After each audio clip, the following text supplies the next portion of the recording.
ada MUA, makeup artist yang menjanjikan kalau kamu pulang ke Banyuwangi, kamu bisa saya kasih job, 1 kali job 7,5. Inisial aja. Inisialnya ya. Nanti tit aja lah. Ya, Tit. Anu ya. Anu.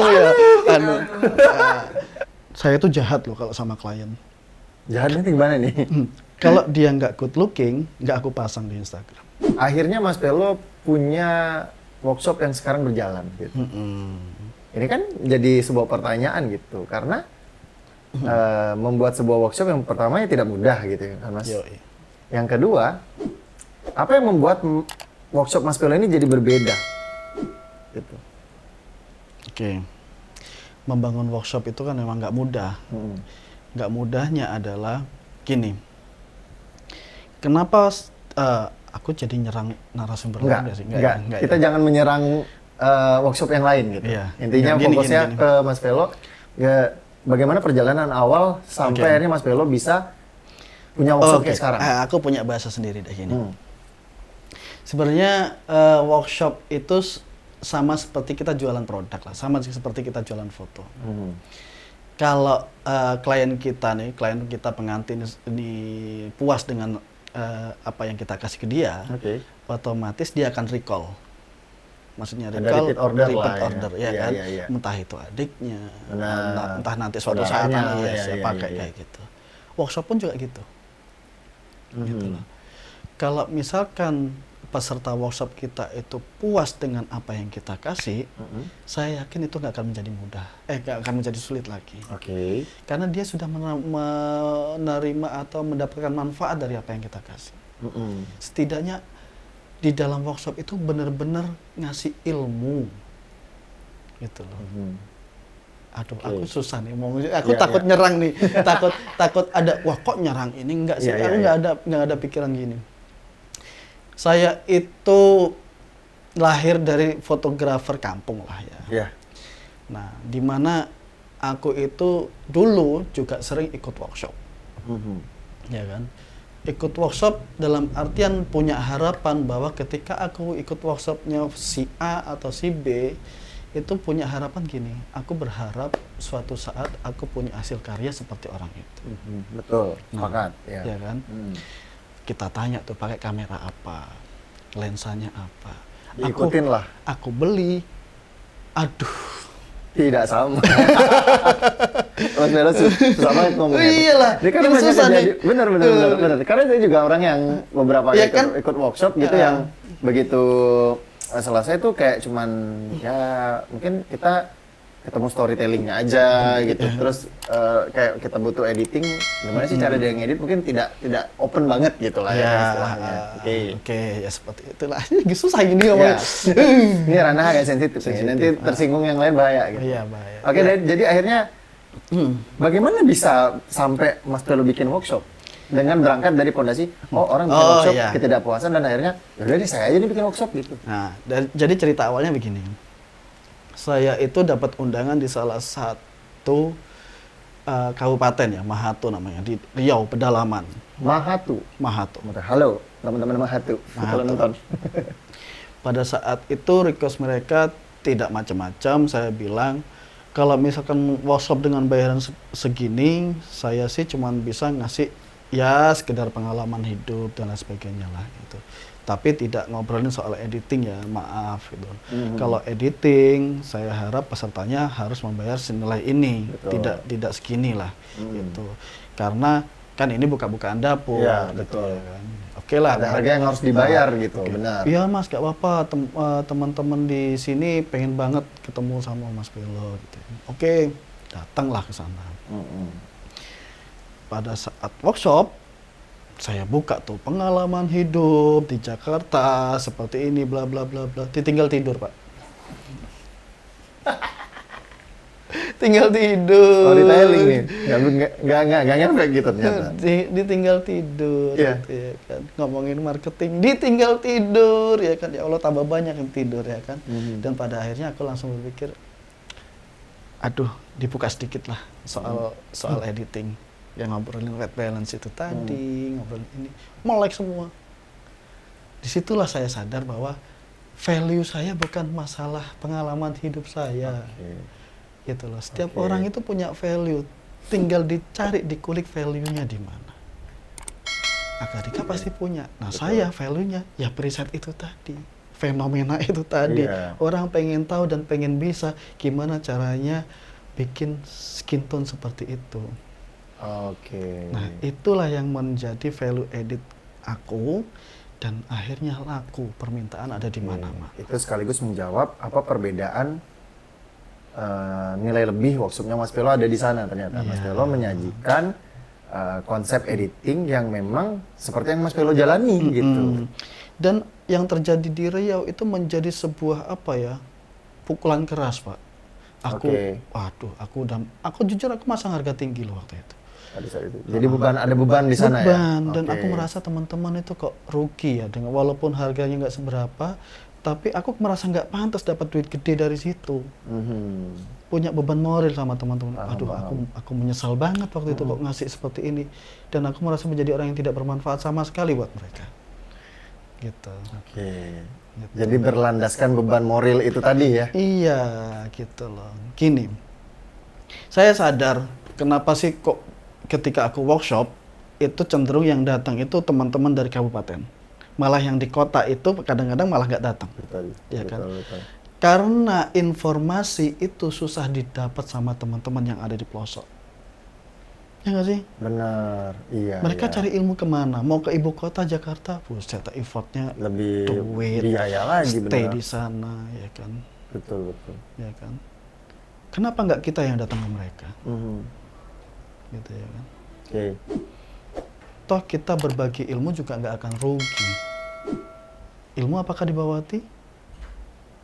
Kalau itu menjadi tidak manfaat, ya rugi.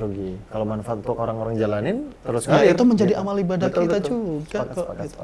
Dan saya yakin ilmu dibagikan nggak bikin kita miskin kok. Iya nggak sih? Bakal nambah terus, karena dicas terus kan, Mas. Gitu. Ya, betul. Mungkin yang didapat sekarang mungkin lebih gede daripada wedding. Tapi, ya kan, value kita, personal brand kita menjadi lebih naik lagi dan menjadi trust juga untuk calon konsumen kita. Betul. Iya nggak sih? Ini secara personality Mas Pelo juga naik ya, gitu loh. Branding diri naik gitu. Dan alhamdulillah juga diterima sama Canon. Halo Canon. Aduh. Walaupun perjalanan susah loh Canon ya. Betul. Akhirnya tuh Mas Pelo disupport Canon ya. Dan sampai sekarang tuh di meja ini juga ada beberapa kamera gitu. Kenapa Canon? Panjang nih, panjang. Ini panjang. Ini kita versi singkatnya aja. Versi singkatnya. Kalau dulu awal mula pakai kamera ya Canon. Pada awal mula. Mulai dari kayaknya semua orang belajar rata-rata dulu pakai, saya juga pakai Canon dulu awalnya. Canon itu lama banget, ada 5 sampai 7 tahunan lah. Terus abis itu karena kompetitor itu banyak yang pakai Canon, aku itu pantang sama dengan kompetitor. Pengennya sama, kita tuh sama berarti secara prinsip. Pengennya beda. Betul. Gitu. Walaupun sebenarnya bunuh diri. Iya bener. Ketika tren yang sudah kita bentuk, jujur dulu waktu di Banyuwangi ya kan, kita datang ke sono, semua fotografer itu pakai brand kuning, Pak. Nggak mau nyebut merek ya. Brand kuning ya. Brand udah tahu lah pasti kalian ya. Brand kuning ya. Kan? Semua fotografer di Banyuwangi brand kuning. Aku datang di Banyuwangi pakai merah dengan skin tone yang enak banget loh. JPEG-nya Canon tuh enak banget. Ya kan? Langsung semuanya merah semua. Tapi kok lama-lama mereka jadi kompetitor kita ya kan? Ya kan? Nah akhirnya carilah karakter, pindah ke brand hijau, pindah ke brand orange punya situ juga, dicobain, nggak asik nih, nggak asik. Balik ke brand kuning lagi, dicobain lagi, balik ke brand hijau lagi, supaya apa? Nyari karakter. Sampai pada akhirnya karakter ini kita nggak bisa didapat dari kamera. Karena kamera kan cuma bicara dynamic range. Betul. Cuman kalau secara user friendly, saya percaya Nikon paling gampang. Canon. Kalau Nikon dia susah dikit. Betul. Nah, kalau file sama-sama enak. Sepakat. Canon itu salah satu kamera, bukan salah satu sih. Menurut saya kamera yang user interface-nya begitu orang awam buka, itu orang udah tahu nih, ini mau kemana. Oke. Itu menurut saya itu salah satu alasan kenapa kebanyakan orang kamera pertamanya itu Canon, karena begitu buka itu udah tahu tuh. Kalau kalian buka brand lain coba deh, itu pas lihat bingung tuh. Ini di mana ya? Ini di mana ya? Sama saya juga pengalaman waktu megang brand kuning, itu saya harus ngulik lagi, apalagi brand hijau. Aduh. Apa ya, saya nyari, oh ternyata dia punya profile picture yang banyak-banyak ini tuh aktifinnya begini. Gitu. Betul, sepakat. Kalau misalkan kita pakai brand itu, kita pakai di wedding tarkam ya. Saya menyebut saya adalah wedding tarkam. Saya fotografer wedding antar kampung. Iya. Dicoba, dipraktekin di kampung, ternyata aduh ini nggak masuk nih film. Gak apa-apa. Nah, nggak cocok. Nah, habis itu mencoba brand orange. Aduh, masih highlightnya masih magenta. Nggak bening-bening banget. Karena dulu pakai JPEG. Terus habis itu balik brand kuning lagi. Kita nggak pakai JPEG dia. Dan kita nggak bisa meraba juga. Karena kan LCD kamera brand kuning itu kan agak fake dikit. Iya, agak kan? fake, benar-benar. Kalau lihat samping-samping dikit agak beda dikit. Ya. Nah, pada akhirnya ya udahlah kita pakai RAW-nya aja deh, kita kulik pakai Lightroom segala macam. Oh, ternyata enak nih. Gitu loh. Sampai pada akhirnya salah satu teman termasuk Fernando dan almarhum Bang Jul nawarin, Mas Velo mau nggak bergabung di Eskarator, mau nggak aku jembatani untuk masuk ke sana gitu ya. Wah, mau banget Jul gitu. Tapi kan aku pakai brand kuning. Kira-kira gimana? Gak apa-apa, bilang aja pakai Canon gitu ya. Wah, itu semalaman tuh aku nggak bisa tidur. Menarik ya. Nggak bisa tidur. Berarti almarhum Bang Jul itu punya andil di sana. Punya andil. Jadi kalau misalkan bicara siapa yang mengantarkan aku untuk masuk Canon, nah ini dua orang nih. Iya. Si Fernando sama si almarhum itu. Fatihah lah buat Bang Jul, saya juga respect banget sama beliau. Dari situ nggak bisa tidur semalaman karena si Jul besok paginya mau ngomong aku user Canon. Jam 3 subuh aku langsung WA si Jul, tolong bilang ke direksi Canon bahwa saya adalah pengguna Nikon. Jangan bohong. Udah itu aja. Nggak apa-apa Mas, bilang gitu nggak apa-apa. Keputusan diterima atau tidak itu urusan belakangan. Yang penting kita jujur dulu lah. Ya, kan beban Pak. Gak pakai bilang pakai ya. Iya benar. Kita nggak bisa menghilangkan jejak digital kita kok di Instagram ada hashtag. Iya betul. Masa iya kita hapus-hapusin feed segitu banyaknya, ya kan? Benar. Ya kan? Ya alhamdulillah, ya kan? Si Jul jam 7 pagi ngabarin, Mas kirim proposal. Kirim tuh langsung email, set. Dan proposal itu adalah proposal yang sama waktu aku kirim ke Nikon. Jujur saya juga ngirim ke Nikon, tapi tidak direspon. Oke, berarti bukan rezekinya Nikon, rezekinya Canon. Berarti punya Mas Velo yang sekarang itu masanya oke banget ya menurut saya. Salah satu workshop, karena saya juga jadi peserta ya. Banyak orang yang bertanya, kenapa sih masih pengen ikut? Ya menurut saya ya seperti yang saya bilang di awal, kalau belajar itu mau siapa aja. Nggak belajar ke atas, belajar ke bawah. Sama anak-anak yang baru sekarang masih bisa dapat ilmu. Terus melihat perkembangan Canon yang sekarang menawarkan menurut saya gear list yang lumayan menakutkan sih gitu. Dan lumayan menggoda. Ngeri. Canon yang sekarang itu nggak sama kayak Canon yang dulu. Betul. Jadi serius. Pada saat era mirrorless, Canon mungkin agak sedikit ketinggalan. Orang udah sibuk sama mirrorless, dia masih jualan 5D Mark berapa ya waktu itu? Pokoknya dia Mark 4 kan yang terbaru dia keluar. Kenapa sih bilang masih ngebus ke sana gitu? Jujur waktu aku udah direspon sama Canon, syaratnya pertama kan aku harus pindah sistem. Ya udah, pegang Canon dulu, ganti itu. Wah, itu keputusan yang berat. Satu, saya tahu karakter EOS R seperti apa. Ya. Satu, saya udah tahu enaknya kamera yang saya pakai seperti apa untuk file RAW. Itu udah dilema banget. Apakah harus meninggalkan sistem yang ini, dan mengganti dengan karakter foto yang baru, ya kan? Karena kan dynamic range-nya beda. Betul. Gitu. jujur dynamic range-nya yang bukan dynamic range ya, apa ya, karakter file yang enak itu aku nemunya di SRP, ya kan. Tapi kan kita harus jujur juga ke semua teman-teman bahwa EOS RP itu punya kelemahan di baterai yang kecil, gampang habis dan lain sebagainya seperti itu. Masa iya sih pakai sistem seperti ini gitu ya kan? Wah itu berat banget. Pada akhirnya karena kita memang terpaksa dan dipaksa, waktu mau workshop ke Bojonegoro, aku langsung bilang ke Fernando, Fer, belok dulu Surabaya. Kita ke gudang kamera. Pada saat hari itu juga, sehari sebelum workshop, langsung aku tukar semua. Dan alhamdulillah gudang kamera bantu. Tolong aku pengen ganti sistem. Saya nggak punya duit banyak-banyak, ini kameraku, aku pengen tukar sama EOS R. Oke, akhirnya langsung kamu EOS R? EOS R, iya EOS R doang. EOS R aja? EOS R doang. Dan bener, waktu workshop, shock Pak. Waduh, ini nyari karakterku gimana ya dengan kamera ini. Itu prosesnya agak panjang, hampir 2 minggu 3 mingguan lah. Ngulik lagi. Wajar sih, sama ibarat orang beli mobil baru harus belajar sennya gimana, fitur-fitur mas. Walaupun waktu itu ada pertanyaan dari tim Canon, gimana mas EOS R bisa nggak? Ya alhamdulillah bisa, tapi agak susah. Gimana mas? Ya udah mas, kalau misalkan mas Velo ini akhirnya setelah selang beberapa waktu, karena kita sudah pegang EOS R, mereka ngeliat tuh effort kita kan, nih orang niat nih, ya kan. Tapi belum dimasukin sebagai EOS creator, belum bisa. Baru dia di bawah radar lah gitu ya. Masih inilah ya dipantau dulu, terus abis itu dilihat kinerjanya. Dan pada saat itu juga gini, challenge-nya dari mereka. Oke, Mas Velo mau apa? Kalau mau sih Mas Velo beli kamera, gitu. Nanti kita kasih potongan khusus.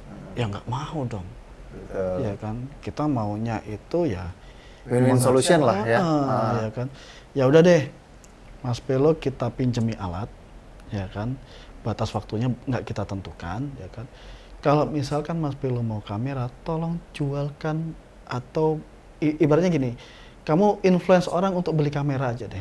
Ya, dengan gear yang kita pinjemin, kamu jalan. Setiap job yang dikerjakan pakai gear yang mereka support. Nanti kita pantau. Kalau misalkan dari pergerakannya Mas Velo itu ternyata ada 20 kamera yang terjual dari apa yang sudah Mas Velo lakukan, kita kasih 1 kamera. Gila, waktu itu R6 harganya 42 juta, Pak. Ya kan? Kita disuruh jual 20 kamera. Berarti 840 juta. Hampir se-M itu. 840 juta. Itu mikir tuh, aku bisa nggak ya? Bisa ya nggak? Akhirnya aku tanya Fernando, bisa nggak Fer? Wah bisa lah. Peserta workshop banyak nih, kan workshop masih banyak tuh, rangkaian program kita masih banyak. Terus tanya senior-senior, tanya juga ke beberapa EOS kreator yang senior-senior, bisa nggak om ini? Wah kayak gitu ya challenge kita, lo nggak kayak gitu ya kan? Iya om, gimana om? Wah iya sih, ya kita harus, lagi-lagi kita harus sadar diri bahwa kita adalah fotografer dari kampung, ya kan? Mungkin juga dipandang sebagai KOL, bisa nggak sih nih anak ya kan? Ya kan? Backgroundnya juga nggak jelas ya kan? Siapa ini ya kan? Biasanya jujur waktu pertama kali datang di Jakarta, pertanyaan manajemen yang pertama kali yang kita dengar waktu itu, kamu itu apa sih value-nya? Sepakat, wajar sih. Biasanya trendsetter itu kalau nggak dari Jakarta, Bandung, Jogja, kota besar lah. Iya, kota besar lah. Sama ini kejadiannya kayak tiba-tiba ada seorang Kak Dika tuh dari Bengkulu. iya benar. Ini siapa ini? Benar, siapa? Saya mau maksudnya jujur ya Mas. Saya tuh relate banget lihat sampean gitu. Karena pertama saya melihat wah ini ada nih orang daerah gitu. Saya tuh selalu daerah pride banget gitu. Saya kalau ditanya, "Mas di Jakarta saya orang Bengkulu," saya bilang. Saya sebangga itu jadi orang Bengkulu karena kan ya kalau nggak saya ngangkat nama daerah saya siapa lagi gitu. Akhirnya kan langsung ya ini nyerang lagi nih, jangan dibahas. Jangan dibahas, bahaya. Ya waktu itu ya cuman bilang gitu aja. Saya kalau workshop saya tidak mau mengecewakan peserta saya. Itu yang pertama.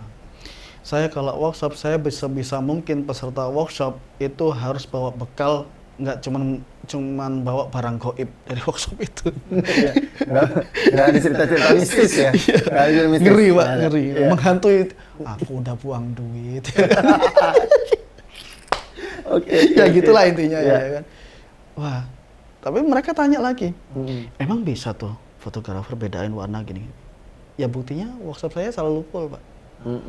Gitu. Alhamdulillah banget ya. Alhamdulillah gitu. Teman-teman senang hasilnya seperti ini. Senang alhamdulillah. Betul. Ya udahlah, kita lihat ya ke depannya. Masih kita lihat, Masih Pak. kita lihat. Masih kita lihat, Pak. Dan alhamdulillah kemarin waktu terakhir di Pekanbaru, waktu workshop di Pekanbaru, kita open ya kan. Kan ada barang yang langsung beli ke aku, dan ada barang yang dibeli di toko lewat workshopku. Karena di setiap workshop itu ada voucher yang dikasih ke peserta. Nah, buat mendeteksi bahwa itu kamera tuh beli di aku, nah ada kode voucher toh. Iya. Nah, dan alhamdulillah buat peserta-peserta yang peserta workshop yang beli di aku, itu kan ke-record, aku nyatet tuh. Dan pada saat di Pekanbaru itu, penjualanku itu ya udah memenuhi target. Iya, udah keluar lah target tadi. Jadi kalau misalkan aku minta 1 kamera udah nyampe. Betul. Gitu. Dan aku maaf sempat ngambek gitu loh, sempat ngambek karena gini, kita ini udah susah payah gitu jalan kemana-mana ya kan, tapi masih dites juga ya kan, stres terlaluan ya. Nah stres banget ya kan. Dan akhirnya udah Mas, kita mau buka-bukaan di data ya. Dari semua apa yang sudah kita lakukan bersama, maksudnya Canon X-Photo Photo, judulnya Canon X-Photo Photo, bukan EOS Creator. Itu ternyata ini yang dilakukan Mas Pelo jualan kamera itu baru 20%. Berarti kalau 20% dikali 5 dong. Iya. 800 kali 5 berapa? Iya. Wow. Nah, sebenarnya kita udah, sebenarnya juga aku juga salah sih. Maksudnya salah gini. Salah satu ya inilah orang tim, boleh nyebut nama nggak sih Mas? Boleh ya. Mas Anu, nggak apa-apa lah Mas Dani. Ya. Halo Mas Dani. Halo Mas Dani. Nah, Mas Dani udah nawarin sebenarnya, cuman aku nggak peka. Dari November itu dia udah nawarin Mas Velo mau R6 atau R5 gitu ya kan. Nanti kayaknya sih manajemen mau kasih gitu ya kan. Tapi aku nggak peka, maksudnya nggak peka harus jualan berapa lagi kalau jualan R6 waktu sama R5 ya. Iya. Gitu loh. Apakah harus ditahan lagi nih dapat kamera gitu ya. Ternyata sebenarnya itu kode buat kode mau kasih. Ternyata penjualanku udah lebih dari itu. Ya maaf gitu ya kan. Dan akhirnya pada saat setelah aku ngambek di Pekanbaru itu, pada saat launching kamera di Jakarta, nyampe lah. Wih, R6 Mark II nih. Halo Mas, kameranya udah nyampe. Alhamdulillah, makasih ya gitu. Tapi masih belum gabung. Belum gabung. Keren. Di EOS Creator belum gabung. Baru bergabung di EOS Creator itu bulan Februari ini. Tahun ini baru? Iya, baru Februari. Februari itu baru, sekarang Februari ini. Saya ngeceknya lama banget ya. Ya udah. Seminggu kemarin. Selamat dulu. Yes, jadi Mas Dani WA, Mas Belo. Mas Belo sudah bisa pasang tulisan EOS Creator Indonesia di Instagramnya Mas Belo gitu. Sekarang tuh udah ada tuh. Mau nggak gitu ya kan? Mau banget dong gitu. Tapi nggak masalah Mas sama senior. Urusannya Mas Belo sama data script. Itu aja kata dia. Mas Belo sudah punya apa ya? Ya mungkin maksudnya dia mungkin prestasi lah gitu ya kan. Jadi ini sebuah penghargaan buat aku. Ya, shipment khusus gitu. Ya dari data script gitu. Wah, susah loh, beneran. Sumpah itu apa ya? Susah yang Mas Velo lakukan tuh, kalau saya jujur saya merasa terinspirasi lah Mas. Jadi kayak wah ini Mas Velo orang daerah tuh bisa segede ini. Ya inspirasi dari masuk juga. Ayo sinilah. Ya. Enak kan tuh? ESR nyaman kan ya? Nyaman bajunya. Kainnya. Tadi udah lihat sebenarnya menarik ya. Tapi itu jadi salah satu apa ya? Menurut saya, ternyata ada nih anak daerah tuh yang bisa seperti ini. Saya sangat respect lah sama Mas Velo ngeliat perjalanan dari Banyuwangi terus bisa sampai ke Bengkulu gitu kan. Wah, suatu hari saya harus kayak Mas Velo nih, dari Bengkulu bisa menyambangi kota-kota lain gitu.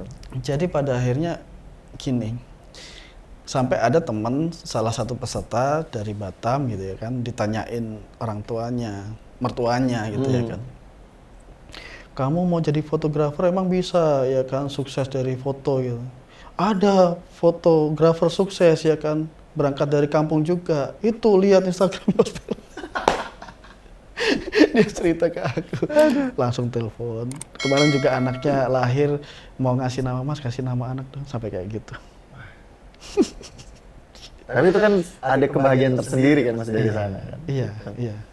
Pastilah. Menarik pasti. banget dari perjalanan seorang Mas Pelo ya. Tapi anyway Mas, saya belum tanya. Ini Pelo nama asli atau Tidak. nama brand? Tidak. Pelo itu nama panggilan. Tapi panggilan sejak kecil. Oke. Gitu. Nama asliku Imam. Gitu. Oke. Ya kan? Jadi Karena sudah melekat dan akrab, ya karena di Banyuwangi orang taunya aku Pelo. Kalau panggil Imam nggak ada yang tahu. oh menarik. Ya kan itu hampir sama dengan saya juga kejadian tuh. Aka Dika itu dua nama. Aka itu saya dipanggil di rumah tuh namanya Aka. Jadi kalau orang di rumah, kalau orang nanya Bang Aka, oh berarti dia orang lingkungan rumah saya tuh. Dika ini nama yang awam memang nama saya Dika gitu. Jadi tak gabung gitu. Jadi menurut saya itu benar sih, nama panggilan tuh lebih hoki gitu. Gini, kalau kita bikin brand atau apa, satu, cari nama yang sudah familiar sama mereka, ya kan. Tapi juga sesuatu yang unik, supaya lengket di kepala. Ya. Saya nggak bisa membayangkan kalau misalkan saya pakai nama Imam Fotografi.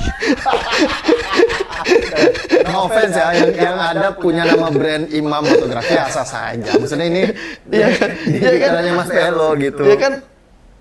Gimana? Ya kadang tuh suka mikir ya, kayak orang misalnya katakanlah di Jogja itu ada Alvin Fotografi itu kayak keren aja gitu kan. Alvin Fotografi, Imam Fotografi. Kan gimana ya? Yang punya nama Imam maaf deh. Iya. Karena saya namanya juga Imam. Iya, saya jelekin iya, nama iya. sendiri.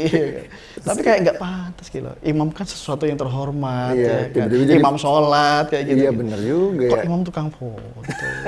Enggak. Tapi akhirnya Pelo foto jadi sampai Pelo sekarang. foto. Ya. Jadi kan orang kok namanya Pelo? Kan gitu. Iya. Kayak saya masuk Canon aja pertama kali Pelo. Mana ini? Kok Pelo? Serius bener. Yang mana orangnya? Beneran sampai satu manajemen ya Fer ya turun itu. Beneran semua. Pelo namanya gitu. Pelo iya kan. Kok nggak pede orangnya? Rokok dong.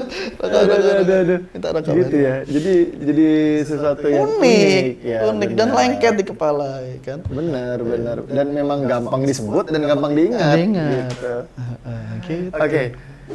Saya tadi ngumpulin pertanyaan sama teman-teman, Mas. Oke. Jadi mari kita bacakan pertanyaan-pertanyaan teman-teman kita ini yang pasti menarik nih. Ya, pastilah. Pasti aneh-aneh pertanyaan. Ada nih ini pertanyaan tuh. Banyak yang sound, wah ini Banyuwangi Pride. Nah ini ada pertanyaan. Sebenarnya ikut workshop Mas Pelo ini seperti apa sih sistemnya, berbayar kayak gimana sih Bang? Oke. Workshopku itu berbayar. Kalau gratis ya kurang ajar Iya, banget. Anda tidak menghargai namanya kalau mau gratisan. Kita datang jauh-jauh loh ke Bengkulu, kemana, ke Medan, ke Padang, masa gratis ya kan, tiket aja bayar. Betul. Karena Nggak gratis lah. sama aja kita sekolah gitu kan, menuntut ilmu tuh ada harga yang harus kita bayar gitu. Tapi insya Allah dengan harga itu, ya mungkin di satu kali workshop kita tidak harus bisa langsung menguasai lah. Kita juga sadar bahwa teman-teman itu tidak memiliki cara tangkap materi dengan cepat, satu sama lain pasti beda-beda. Tapi di setiap workshop saya selalu ada grup gitu. Grup itu fungsinya adalah untuk memantau juga mereka itu udah oke apa belum. Dan saya juga membuatkan grup untuk teman-teman itu namanya grup Geng Preset Nusantara sih, Geng Preset ya kan Nusantara, dan itu berkumpul dari seluruh wilayah yang ada di Indonesia jadi satu. Dan saya berusaha dan berharap menjadi ruang diskusi buat teman-teman. Oh ini kurang gini segitunya, oh ini WB-nya kurang benar, oh ini seperti itu. Jadi kalau ngomongin sistemnya ya pasti berbayar. Betul. Pendaftaran minimal 1,5 juta. Walaupun ada yang lebih mahal, ada yang 2 juta. Itu adalah keputusan panitia masing-masing karena kan setiap daerah udah pasti beda-beda. Benar. Jaraknya semakin jauh juga pasti mengeluarkan terus ya. abis itu kalau kota besar nih, sewa hotel juga nggak semurah di kota kecil. Betul. Jadi kita menyesuaikan aja Anggaran kondisional. indikatornya gitu ya. Oke. Nah, Gitu. terus ada yang nanya, ini siapa nih? Awaluf katanya, Mas, tanyain caranya supaya nggak grogi pas menghandle satu event wedding. Wah, itu jam terbang sih. Jam terbang. Jam terbang, Oke. nggak bisa. Saya dulu juga waktu pertama kali wedding juga pasti Deg-degan ciper ya? lah. Iya, Aduh, Job pertama. aduh, cium kening dong. Kita nggak bisa seperti itu. Kalau sekarang kan Oke. udah enak banget ngomong cium kening karena ya gini. Kita menjadi tidak grogi karena klien kita itu sudah percaya dengan integritas kita di dunia wedding. Oke. Iya Pede kan? jadinya ya. Pede. Heeh. Beda cerita kalau misalkan aku nih wedding tarkam, tahu-tahu dikasih job motret anaknya Pak Jokowi kayak, wah itu udah pasti beda itu sensasinya. Pasti dak-dikduknya ada. Betul. Gitu. Saya nggak kebayang tuh jadi fotografer Kaisang kemarin tuh, itu mentalnya gede banget tuh. Mental Pak. Betul. Gitu. Nah, di mana kelas kita kalau kita sudah menguasai itu ya kita udah biasa. Benar. Ya kan? Benar. Tapi kalau kita naik lagi, ya sama aja dulu waktu pertama kali ke workshop, buset megang mic aja gemeternya minta ampun. Karena kita udah terbiasa datang workshop sana sini, ya sudah terbiasa. Oke.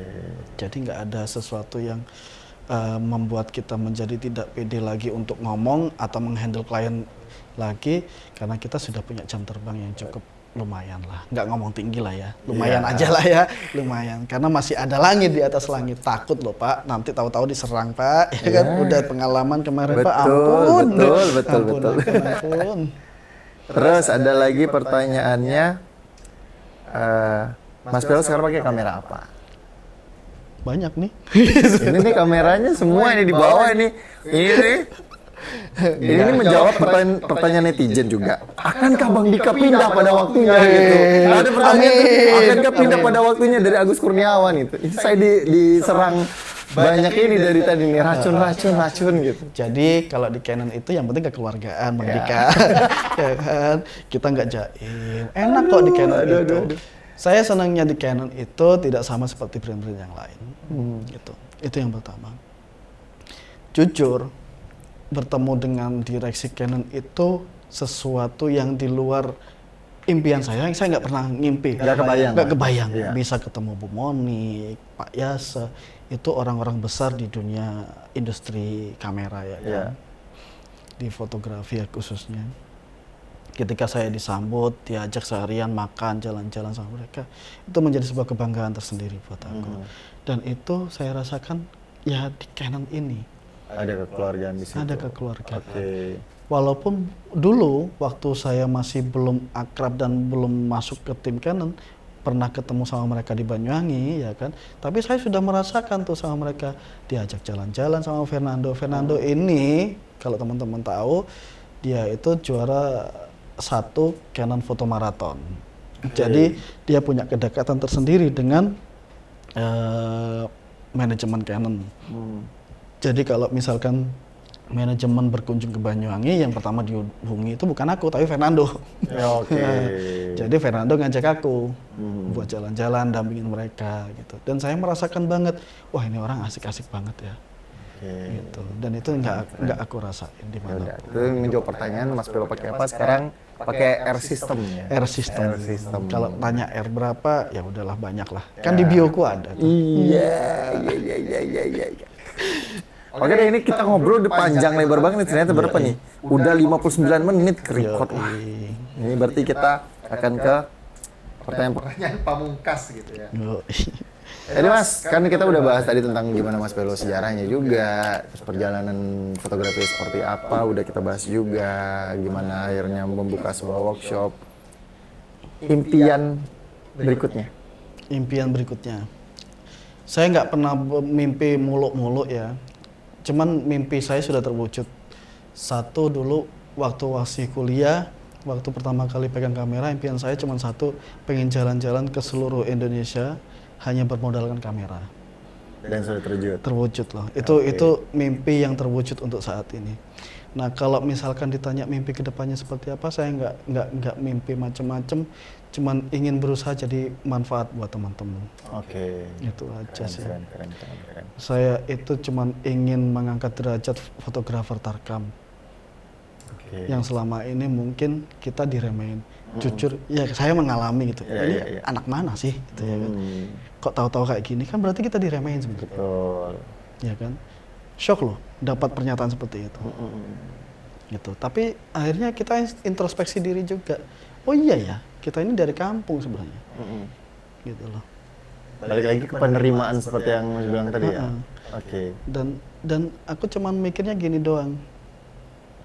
Apa yang aku miliki kalau aku nggak aku berikan ke teman-teman, ya udah aku doang yang punya. Oke. Dan itu nggak akan jadi manfaat apapun buat orang lain. Tapi ketika ini diberikan ke orang lain dan itu menjadi manfaat, wah itu luar biasa banget. Ada sebuah pengalaman ya kan, waktu itu di Kediri, ada peserta workshop dari Madura, dia usianya 50 tahunan, namanya Pak Pratama, datang ke Kediri dari Madura naik motor Supra, ya kan Supra butut, naik apa Pak? Supra, kameranya apa Pak? Ya brand inilah, kameranya nggak bagus gitu ya kan. Laptopnya apa Pak? Aduh, dibuka laptopnya tuh bunyi ngek. Aduh, bisa nggak ya dia menguasai materinya ya? Itu beban buat aku. Langsung aku hubungin Juna ya kan. Ada satu peserta, terus beberapa peserta. Tolong dong, kawan kita satu ini, bapak ini punya harapan besar. Yeah. Aku nggak bisa mengontrol semua fotografer yang ikut workshopku tuh nggak bisa. Yeah. Cuman kan ada beberapa fotografer yang menurutku dia sudah bisa, sudah menguasai, dan dia juga banyak cerewet lah dia. Yeah. Kalau misalnya nggak bisa dia nanya terus. Tapi kan nggak semua orang aku treatment seperti itu. Mati Pak. Waktu nggak ada nanti buat ngerawat anak istri ya kan. Jadi saya minta tolong ke teman-teman, tolong orang ini di treatment supaya dia menguasai. Dan alhamdulillah dia sekarang kalau lihat Instagramnya like-nya 1000 Pak.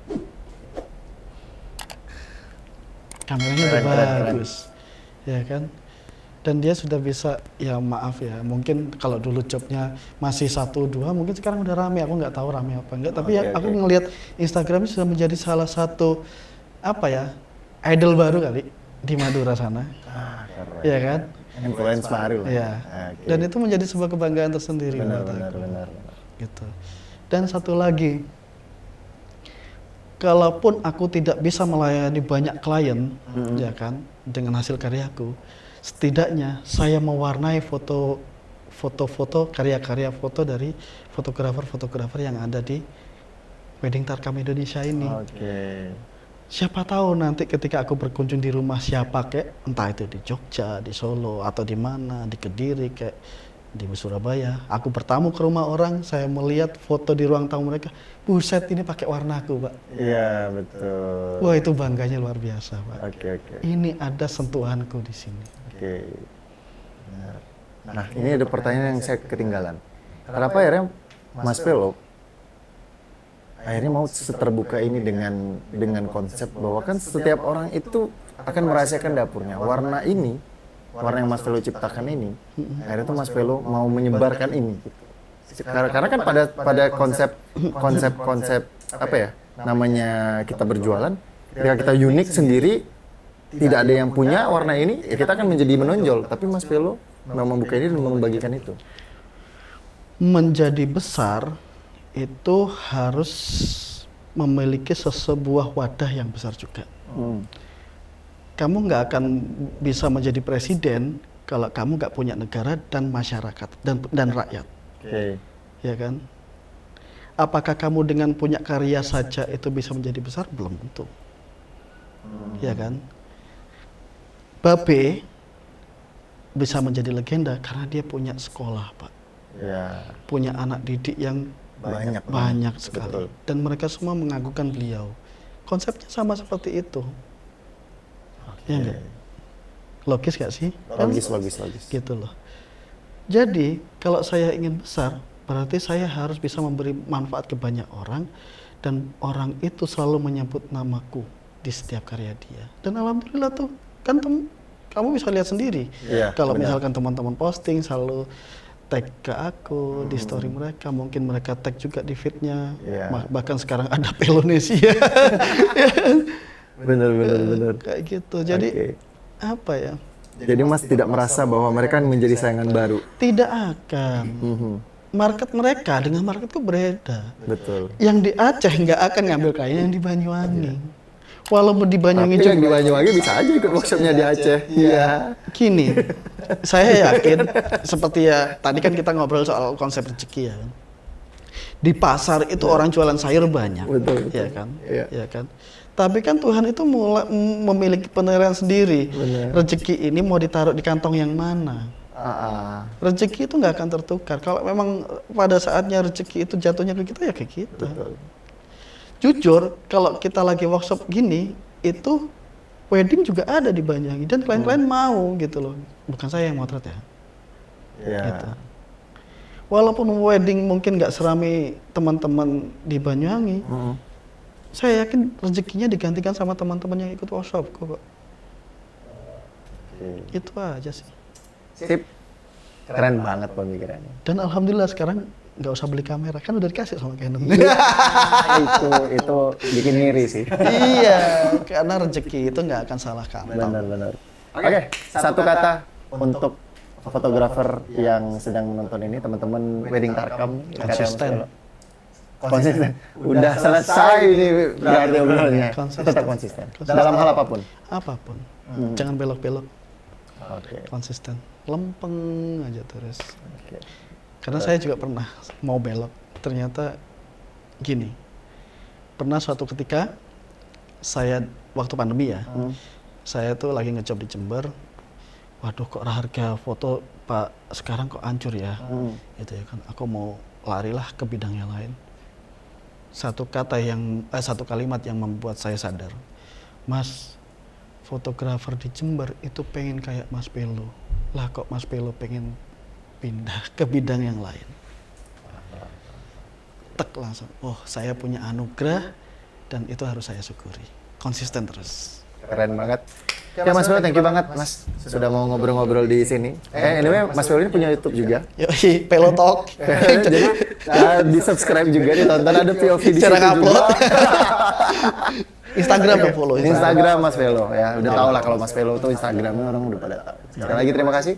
Enjoy di Bengkulu Mas, walaupun besok balik. Gitu ya. Balik. Semoga teman-teman di Bengkulu meninggalkan kesan yang baik. Yoi, keren kok teman-teman. Ya, sampai ketemu lagi di lain kesempatan Mas. Yoi, thank you ya. Dan teman-teman segitu aja konten kita kali ini, sampai ketemu di konten kita berikutnya. Bye bye. Bye.